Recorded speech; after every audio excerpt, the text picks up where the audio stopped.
Domestic trade balance in September saw its highest surplus in over 13 months. Central Statistics Agency reports trade surplus at $1.21 billion. BPS head Suharyanto says export value during September sits at $12.51 billion, which is significantly higher than import value, which totaled $11.30 billion.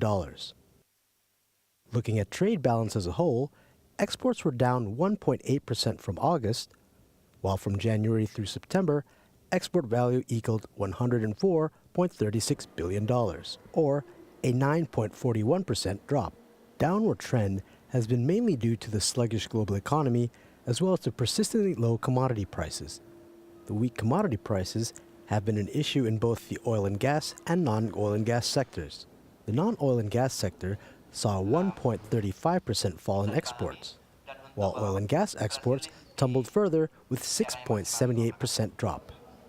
Dengan memperhatikan apa yang terjadi pada bulan September 2016, penurunan terbesar itu terjadi pada nilai ekspor perhiasan atau permata, yang turun sebesar 137,03 juta atau turun minus 25,49%. Tetapi di sisi lain juga ada peningkatan yang besar, peningkatan ekspor yang besar, yaitu terjadi pada ekspor benda-benda dari besi dan baja yang naik 94,37%. Imports continued its downward trend. Since January 2016, imports have dropped 8.61% compared to the same period last year. The sector that fell the hardest was the oil and gas sector, which fell as low as 29.19%, while non-oil and gas fell 4.1%. As for imports, the main contributor has been China, with 25.88% of the market share, with Japan and Thailand following in second and third.